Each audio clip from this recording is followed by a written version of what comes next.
started saying, Martin, I don't know what you're doing, but you should have relapsed by now the way you presented several years ago. I don't agree with your ketogenic lifestyle. So I went, right, bugger you. I'm not going ketogenic. I'm going carnivore. Martin, what made you realize nutrition is so important in your life? So great question, Dave. And I think it sort of goes back to kind of childhood as well. I was always interested. I grew up in Glasgow. I was always interested in the 80s around real food. And when I talk about real food, I was one of five siblings. And in my teenage years, I had to learn to cook for my siblings because my mother wasn't in the greatest of health. So when you've got an audience that you're cooking almost every night for them, you've got to make sure that they're nutritionally of value, you're filling them up with good food, but you're also being creative as well and going, right, okay, it's not just eat this, that's all you're given, but you're messing around with certain things. So if you recall in the 80s, Italian cuisine was a massive aspect. So, at that time, I'm making things like spaghetti bolognese. So making sure that there's good meat on the table. And we're all, age wise, from my elder brother to my younger brother, and two other siblings in between, there's an 11-year age gap. So you're trying to make sure that we all eat what's put on the table. And obviously cooking for my parents as well. And that whet my appetite, to be honest, that I became curious about not just about what we eat, but also how we eat and the connectivity that food brings. And if you want to take it from that biblical term, let's break bread together. It's more than what we eat, it's how we eat. When we're sitting around a table and we're sharing the joy of eating, it's so important because it creates conversation. It creates, oh, can you pass the salt? Oh, I don't like salt. So you learn from each other. And I think it's an important thing to say about nutrition. It's fun. It is real fun, if that makes sense, because you want to try a little bit of this, a little bit of that, and you open your imagination. So that led me down a pathway, Dave, to actually study it at Catering College and then subsequently university to do hotel catering with nutrition. Because again, the component of understanding, and we're talking again the late 80s, early 90s, that fats and oils and real meat is really important, but also learning how you prepare these proteins. So I recall, getting a whole chicken, and although it had been killed, you've got to butcher it. You've got to take the skin off. You've got to learn these skills, how to fillet fish. It's an amazing life skill to have. I'm 19, 20 at the time, learning how to fillet salmon. And you're going, these skills are going to be skillful tools that you're going to have in your longevity of life. That opened doors to one curious thing that I had. I studied in an area in Aberdeen, which is in the northern part of Scotland. And for those who don't know the geography, a lot of the demographics of that area are that people go out and work on the oil rigs. Now, when you're in the oil rigs, you can't drink alcohol. At the time, you were unable to smoke, and I would assume that you're unable to vape now. But food was seen as a connectivity tool, as I mentioned, that it's also a productivity tool. If you're feeding people, they're out in the oil rigs, weather is crazy, food is a major part of their day. So it's got to be fresh, it's got to be good protein, it's got to be of good value. But my career progression at that point wasn't to go down the nutritional pathway as such. The universe was putting me elsewhere, and I kind of parked that. But I had the passion, and whilst at university, I actually ran my own catering company doing private functions. So it was things like 21st birthday parties or graduation ceremonies. And I worked closely with an Indian guy where he would make fresh Indian foods, and I would be doing the salmon, the gammon, the chickens, the meats. And it was this combination to a Scottish audience. And it was fun. I had the opportunity to pursue that further, but at the time decided, nope, I want to travel. I don't want to be tied down to that. But it was a great way of, increasing your audience, but also seeing that joy when you're catering for 100 people. It's bloody hard. It's not just 10 times a recipe that you write down. You're using thought. You're using, is somebody going to like this? And I learned a little bit about barbecuing. And I was brought up in Scotland. You don't barbecue, for God's sake, in Scotland, right? When you're 20. It's not exactly the climate. So I thought.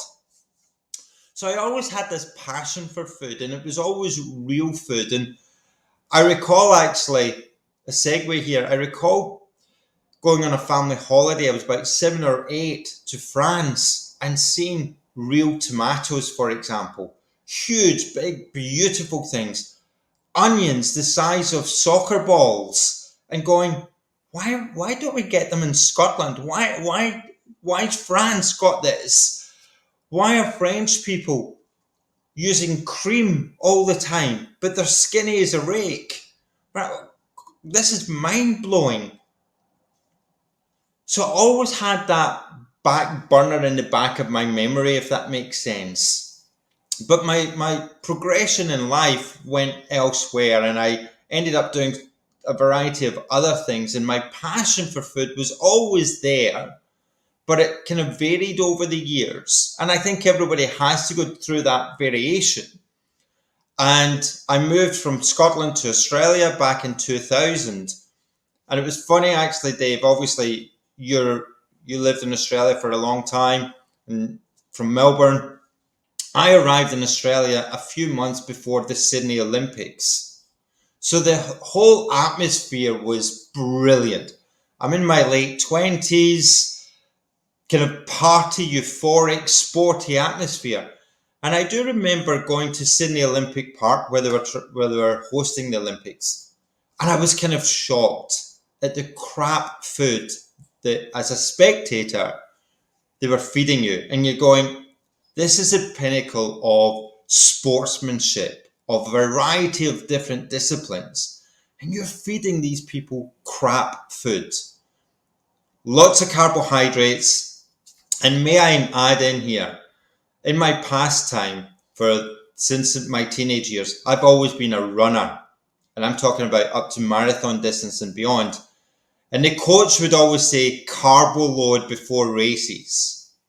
And you would get 35 kilometers into a marathon, hit the wall, take one of those goo bars, which is full of sugar, have that spike, and then feel like crap when you finish. So I'm sort of going, what's going on here? You've got elite athletes in Sydney. And for those who are unaware, Sydney, the climate, fantastic for sport. I would argue that the Southern Hemisphere's got that wonderful blessing that all year round has got great conditions for sports people.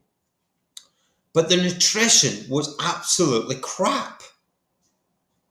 And you're talking of fast food, you're talking of whether you use the language of chips or French fries or whatever you call them, everything is fried. And I had to laugh because in Scotland, we have a reputation of frying everything from pizzas to Mars bars to haggis. But Australia was crap. The food was appalling, if that makes sense. And then I was married at the time and I became a parent. And that also is a massive change in one's life when you start understanding the importance of food. And I'm going to take a little step back here as well. When you're in the position, and I was training to do marathons, so I would run 30k on a Saturday and then I would bike ride about 100k on the Sunday. So I was and I'm in my 30s. This is an area where men don't realize that if you are doing a lot of endurance sport, you've got to back it up with the right sleep and the right nutrition. And if you're wanting to go down that way of conception, please look after your boys down below. And there is a massive correlation between your health down below and your gut health. But we don't think that. We're men and we're pretty stupid at that, right? We don't put two and two together. So I was really interested going, why am I waking up feeling crap after exercising so well? So I didn't really link everything together. And I mentioned the power of sleep as well, that I would be going to bed probably too late, getting up early to go for a bike ride in Sydney at 5 in the morning. I'm not allowing my body to rest and recover properly. And that also comes down to your nutrition. I was eating lots of pasta, for example, lots of rice. And again, for those who don't live in Australia or have never been to Australia, there is a massive Asian influence in Australia. You would go for Thai food, which is very noodle based, or you would go to Japanese food, very sushi orientated, and you would eat all the rice because you go, oh, I'm riding tomorrow or I'm running tomorrow, I need to carb load. You've got this mentality and not realizing that these carbohydrates are really starch and sugar and causing inflammation in your gut. But it took me down a pathway, Dave. I was 41 at the time back in 2012. And I was sitting in my house, 2 kids at the time, sitting in my house, New Year resolution. So again, New Year in Australia, it's summertime, it's beautiful. You're sitting there with a coffee at 6 in the morning, out on the deck, beautiful, gorgeous mornings. And you're thinking, what are my intentions for the year? And I hate to say New Year resolutions, but intentions. And I was turning 42 that year, and I had an intention to run a marathon, 42 kilometers, 42 years on this planet. To me, that makes sense. But the wheels came off completely on my private life. And I'm happy to share a little bit of things here because things happen out with your control. So in April of that year, my younger sister, who was living in Scotland at the time, she'd been diagnosed several years prior with breast cancer. And in April of that year, she died at the age of 37 due to breast cancer. So you don't realize, and this is a call out, again, it's a very big call out for men in particular. You don't realize how much trauma or how much a bereavement can actually have an impact on your metabolic health. Did I reach out for help? No, because we don't have the brain to reach out, and we're too stoic / stupid to make that call, to pick up the phone and go, I need some help. And there's a difference between asking for help and receiving help, and I'm sure we can go down that at a later stage.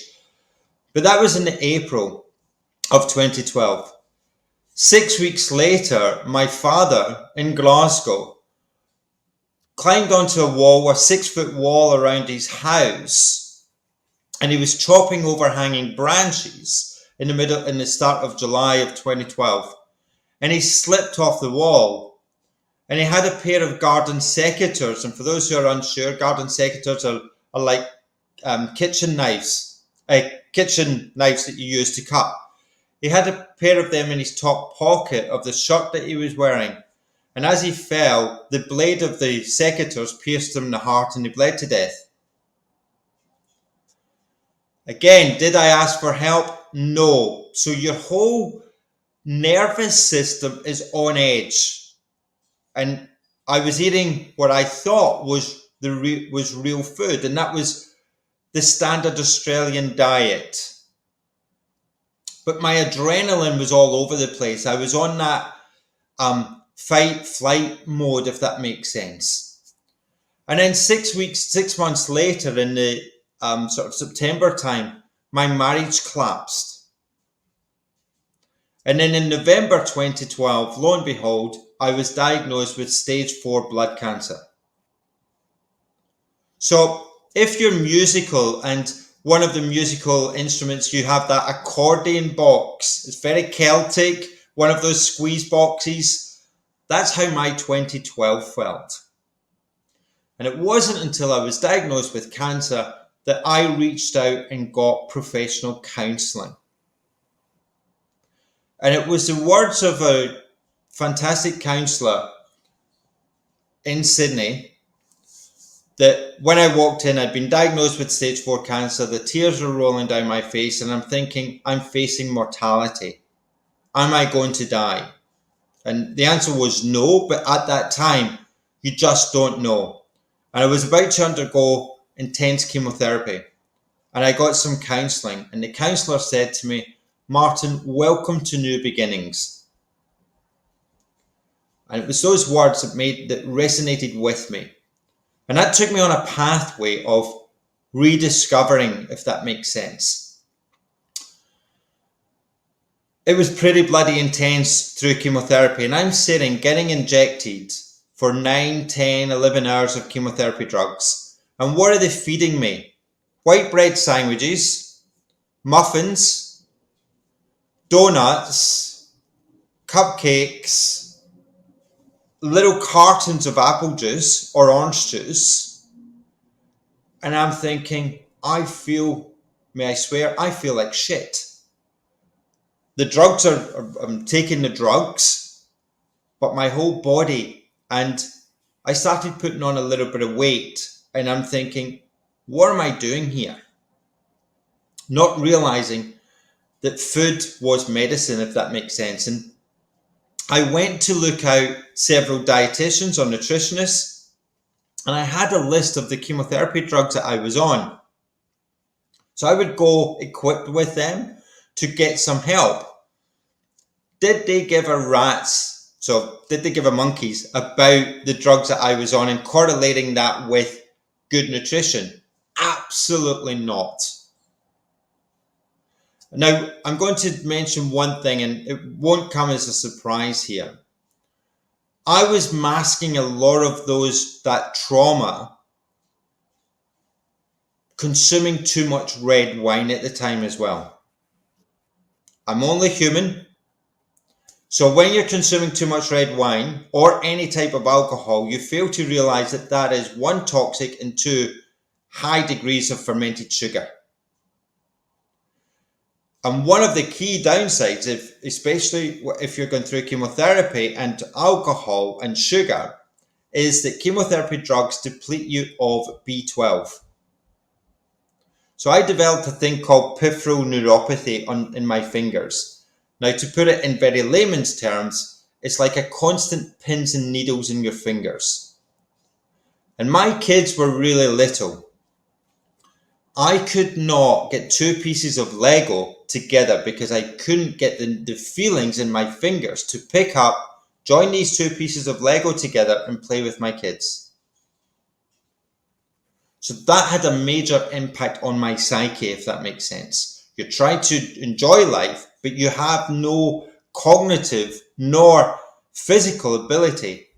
So you become frustrated. Again, with the benefit of getting professional help, that was a huge thing to actually work through that. But not one psychologist, and I have seen quite a few, not one mentioned, what are you doing to feed your body? So I went back to basics, and there was something in my psyche that went, I must be feeding myself crap food. What am I doing here? And I was lucky that I went to a dentist. I was getting some dental work done, and this dentist said to me, Martin, there's an organization called Australasian College of Nutritional and Environmental Medicine. You're pretty smart. And by that stage, Dave, I'd gone down a pathway of starting to read medical books. And again, spending a lot of money on them, and they're that thick. Not one spoke about the medical aspect of nutrition. And I'm going, there's something missing here. So lo and behold, I started studying ACNM, it's called, Australian College of Nutritional and Environmental Medicine. And it took me a while to get my head around things because I didn't study medicine at school or university, and things like the Krebs cycle, which I didn't know about. So I'm Googling every second word of this teaching. So I've got one laptop here, one there, Googling every lecture and every third word. And I have to say, it wasn't an Anglo-Saxon F word. It was, medical terms that I'd never heard of. So I'm thinking, God, I'm out my depth here. And part of the training involved 4 days intense training at one of the universities in Sydney. And I recall on the third day taking the train there, the tears running down my face thinking, I'm never going to pass this. What am I doing here? And that self-doubt kicking in. And that night, it was a Saturday training day. And the MC hosting it was going round the room and asking people where they were from, what discipline of medicine they were, etc. And by stealth of a room of about 40 people, I didn't put my hand up until the very end. And I said, I'm a GP, I'm general public, and I need to know this stuff to get to a bigger audience.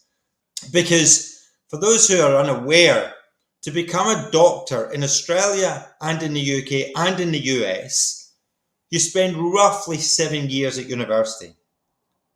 You do, on average, 2 to 3 hours of nutrition. And most medical practitioners, over 80% of medical practitioners in these 3 regions, have metabolic dysfunction.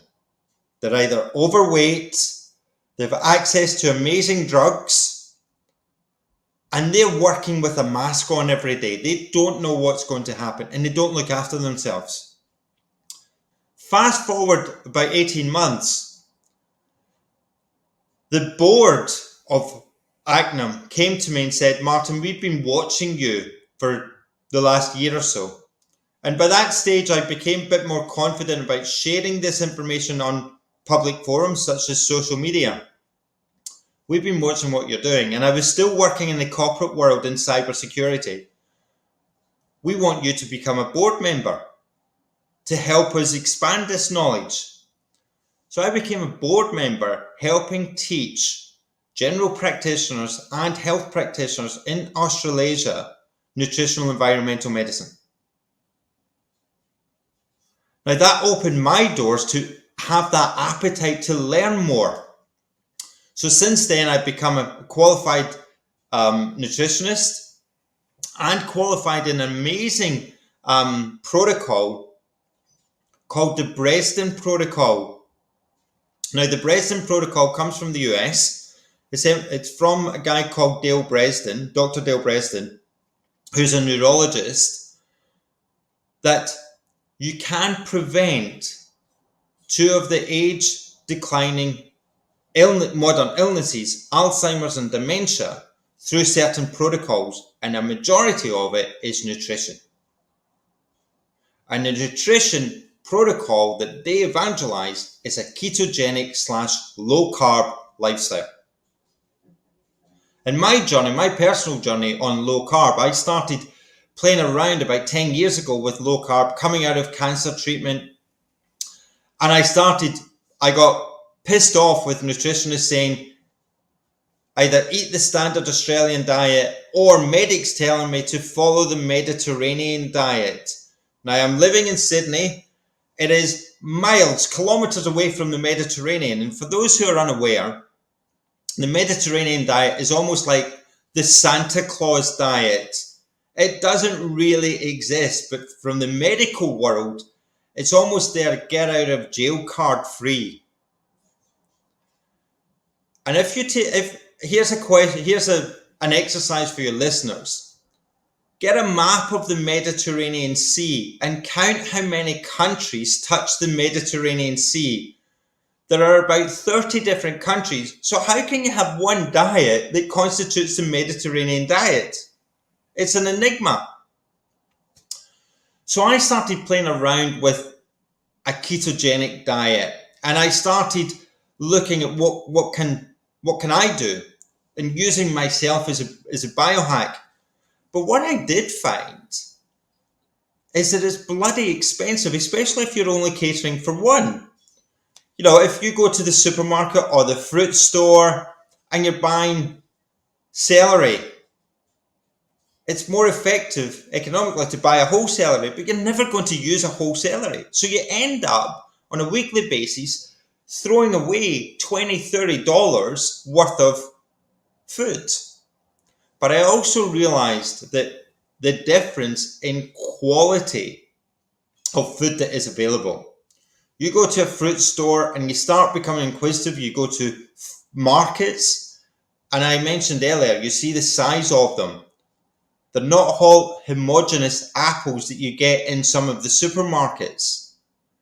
So your brain starts playing with you going, wait a minute, an apple should be quite big and juicy, and let's look at the colours. And then you start realising these contain a lot of chemicals. So I started eliminating some of the carbohydrates.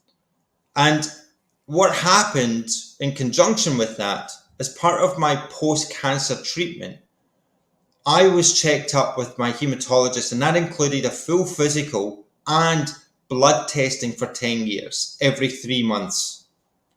So I started learning around the blood testing that you can get, and my inquisitiveness. And here's a little tip: if you are going down this pathway, your general practitioner is only allowed to ask for certain blood tests. The more senior a specialist is, particularly if they are a hematologist, has the ability to ask for as many blood tests as possible. So work with your senior medic and start asking for things like HbA1c, full lipids, vitamin D, and for men, at least once a year, PSA. Really important. And start learning and become inquisitive and ask questions. What does this correlate to that? Most medics will learn from you and you will learn from them. So use them as a joint process, right? So I started doing that. But what was astonishing, my hematologist, from about 4 years post-cancer treatment, when I started using ketogenic, started saying, Martin, I don't know what you're doing, but you should have relapsed by now, the way you presented several years ago. I don't agree with your ketogenic lifestyle. So I went, right, bugger you, I'm not going ketogenic, I'm going carnivore. So I went carnivore about four or 5 years ago. And he, again, to this day, he's going, I don't agree with your lifestyle, but there's no evidence of disease. You look so healthy. You're not an Oompa Loompa because you've lost all your visceral fat around your organs. I don't agree with it, but by God, you look bloody well.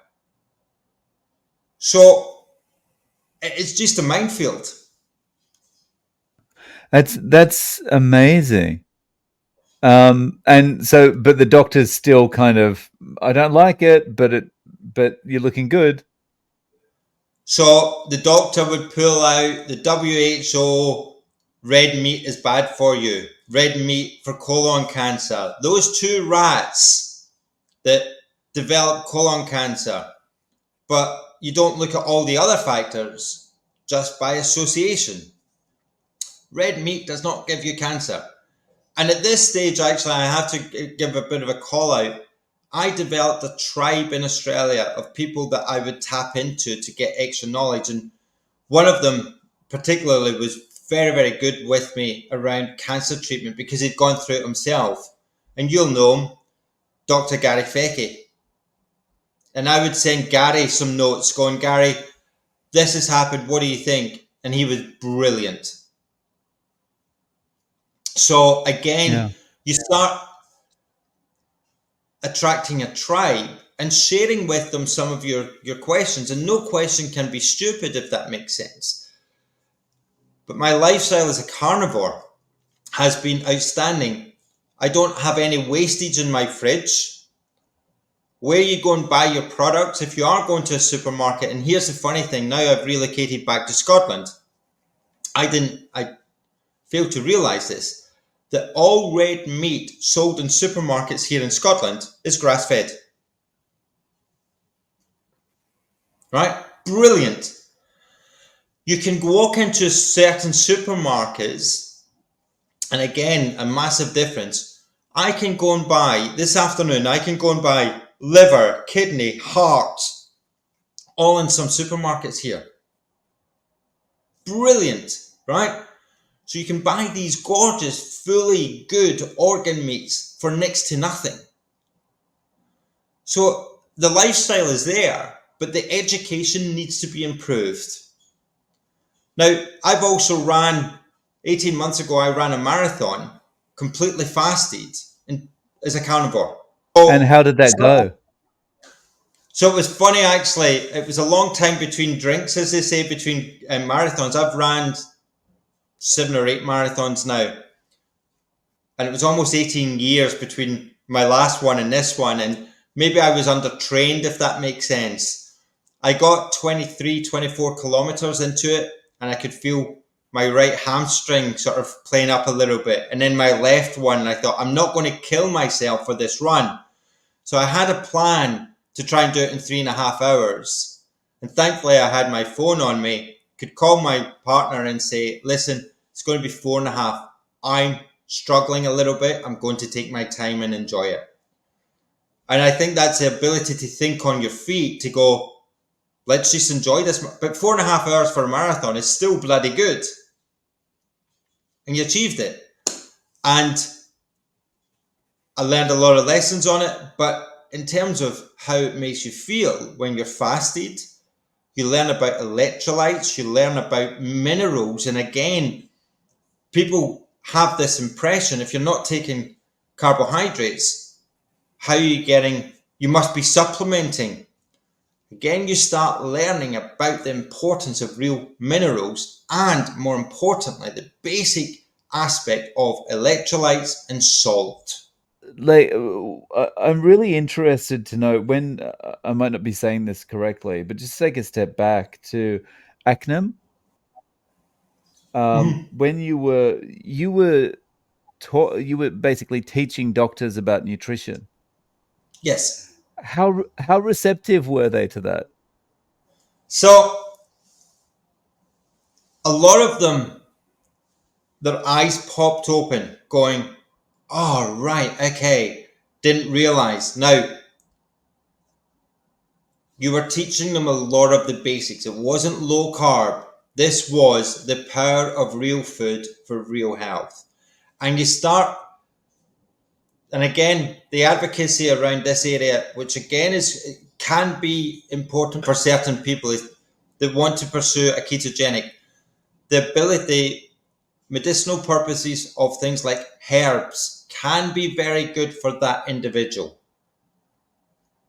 So you start learning about those impacts, about your gut microbiome, about the relationship between your gut and your brain.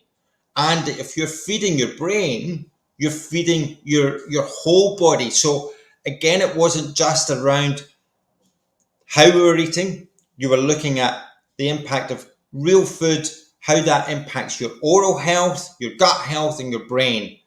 And it was astonishing how receptive were some of the doctors. There's still a hell of a long way to go, and acnym's been around for over 40 years. But what it was really good as well was that when you start going down this pathway about learning about real food, it also opens your door about lowering the toxic load in your environment as well. So you look at a holistic aspect of your care. So eliminating washing powders, the impacts of magnesium on your body, the impacts of, again, I mentioned salt, the impacts of natural light, and how cortisol works with the foods that you're eating as well. So there was so many different ways that you could go around this, and it was great. And I have to say, over the COVID years, we did it. We drove an initiative, and it was really good fun. We had 2 amazing healthy debates.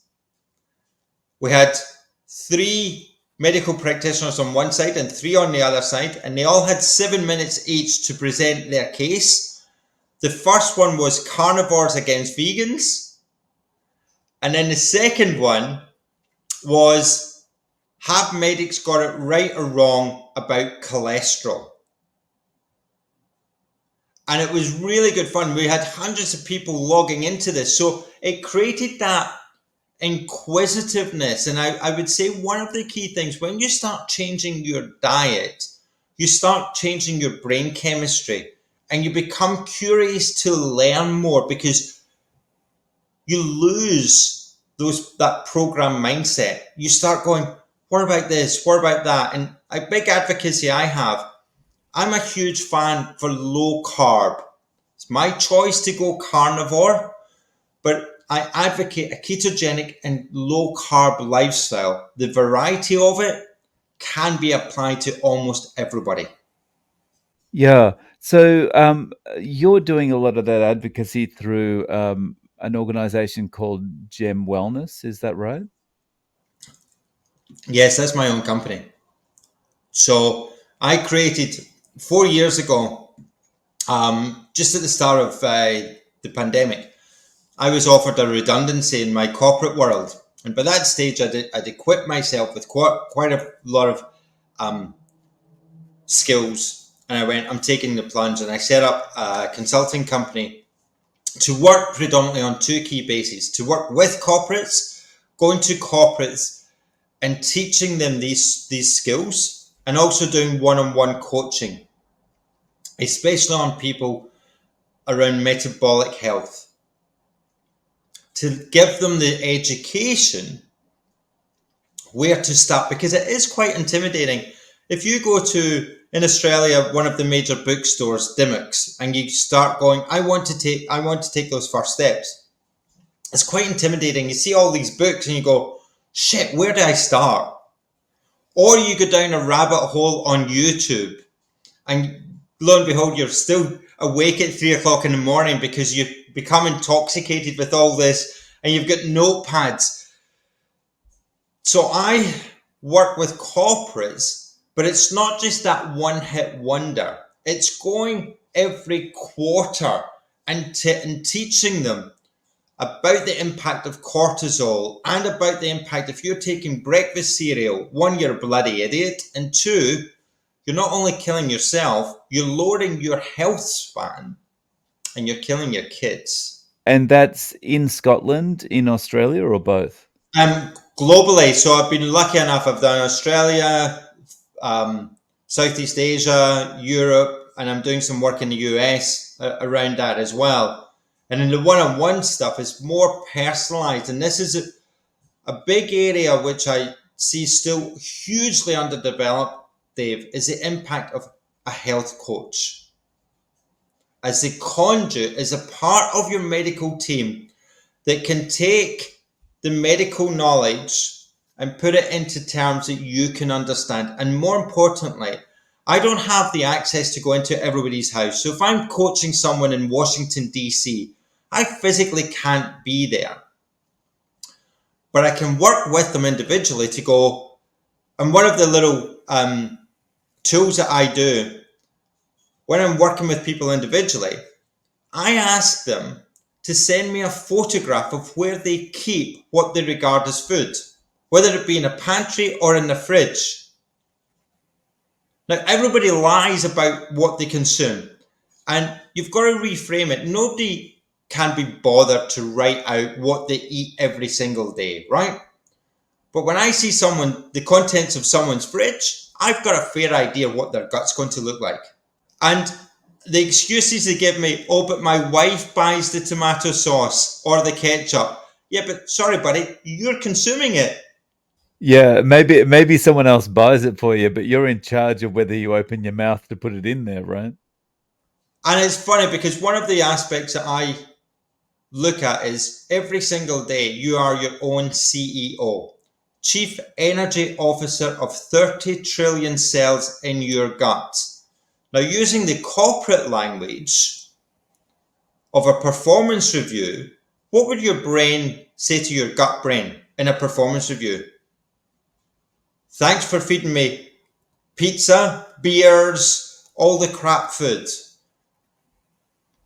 And one of the areas where I think that as we age, and I'm talking about aging from our late 20s onwards, we abuse our bodies hugely. And we think if we go and exercise, and I'm very much for pro exercising, but if you're not feeding it with the right nutrition, you're never going to get the optimum well-being. And I mentioned earlier about the correlation between nutrition and sleep. Sleep is so vital. And if we're not sleeping well, we're not performing well.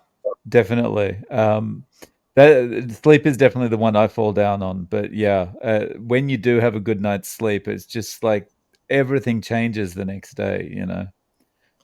One of the call outs when I'm working with corporates, I ask them to start every meeting, when they have a virtual meeting or in-person meeting around the table, ask for a few moments, how's everyone sleeping? How are you feeling? Right? Because again, that might open someone up to go, I'm having a bad time. So you can have that community. I mentioned about the importance of community earlier, and have that community of peers going, are you okay? So you can get that ripple of your mate, and it's a very Aussie thing, your mate looking after yourself. But when you start from healthy conversations and have these conversations above the table, so to speak, you start elevating people to look after themselves better. When you're having these discussions and kind of the discussion is going to come down to things like nutrition and sleep and exercise, for example, what's one of the hardest things to get over, or what's one of the bigger hurdles that people have this kind of mind block about? Like, for example, exercise is the most important thing, or something like that. So variety, great question, Dave. Variety of things. One of the biggest things that again, it's an engagement process. So I have a little competition and I ask, for example, how many words in the English language mean sugar? So I get the audience to think about all the different words for sugar. Now, shit should be one of them, but it's not, right? So the people in the room find the answers, if that makes sense. So you get the whiteboard, you almost like being back at school. You get the whiteboard and you put these words up and go, right, you do realize that in a can of Diet Coke, this is what's in it. This is what's in ketchup. And depending on the time of day that I'm doing them, going, what are you going to have for lunch now that you know this? So again, you've got that awareness to go, let's start thinking. And one of the key things that you've got to remember, I mentioned there about as you go through your age, you've been programmed to be eating crap food for 20, 30 years. It's not a magic fix. So one of the cautions that I have is be kind to yourself as you're going through this transition. If you're kind to yourself, you will also help your hormones be kind and go, right, now it's all so you go deeper. You go into that deep methodology that is unknown in Western culture. It's more of an Eastern culture. When I say Eastern, you're talking of Southeast Asian kind of culture about your mind-body connection. That's where the magic really happens. So, Martin, you've got a podcast and you've got some very interesting guests on your podcast already. Could you talk a little bit about that?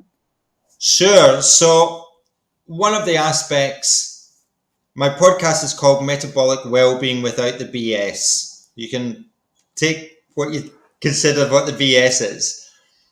And it was actually a brainchild of my partner that said to me at the turn of the year, Martin, you've got so much knowledge, you've got to get it to a bigger audience. So I've been blessed enough with some great contacts in Australia. But what I've been mindful of is the content that I want to get out there and taking really smart people, because although I've sort of mentioned the medical profession, there are some real geniuses in that medical space who are trailblazers. And I've been lucky enough to have had the knowledge on working with some, and again with that ripple impact, they know who I am. So I've approached Professor Thomas Seafred, who for the last 25 years in Boston, been declaring the differences on cancer. Amazing, it's coming out in the next week or two. My fellow Scot, Dr. Malcolm Kendrick, who, if you recall, if you were brought up in the 80s and 90s and you recall that show, The Muppet Show, and you've got the two grumpy old men in the little box, that's what we were like recording this. It was fantastic. Not like our recording today, Dave. We're a lot younger, but we were just miserable old bastards one night recording it. It was brilliant.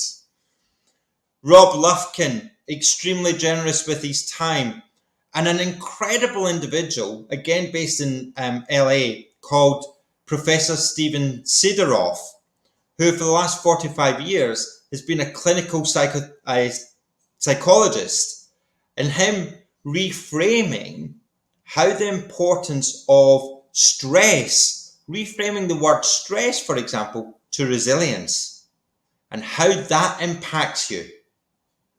But I also, in my podcast, the beauty is getting real stories from real people. I have, and it's released out there. I'll give you an example. An incredible young man, he's in his early 40s, Englishman. He worked in Dubai for several years. And again, a lot of people will go to Dubai because it is a pinnacle. You can become extremely wealthy. And then he decided to go to Hong Kong. So he's in his mid-30s, Hong Kong, single, mid-30s. The lifestyle that he had was very alcohol-driven every night. The alcohol led him to cocaine and ended up with a brain tumour. Now he's recovered and he's now a Wim Hof instructor in England. And he follows a ketogenic lifestyle. So these people, again, one of the aspects I mentioned in my journey about reaching out for professional help. One beautiful thing about what you're doing here, Dave, and about the ability of podcasts, whether it be audio or just auditory, is that if it impacts someone at 7 in the morning or 7 o'clock at night, and it gets that message through to them that their health is their responsibility, then we've succeeded in our journey of being podcast hosts. Definitely. So, Martin, I'll link to your podcast below, but what's another way that people can get in contact with you? So people can get gymwellnesswarriors.com.au is my website. I'm very active on LinkedIn, on Facebook and Instagram. Those are the sort of handles that I use. And I would welcome any type of conversation. I'm very much up for conversations around. I don't have all the answers because you have the answers. My gift as a coach is actually allowing you to find those answers inside you. Well, I'll link to all of those contacts in the show notes, including your podcast. Martin, thank you so much for coming on today and sharing your story with us. I really appreciate your time. Mate, I now can practice my Australian accent for the rest of the weekend, so I'm really grateful for that, Dave.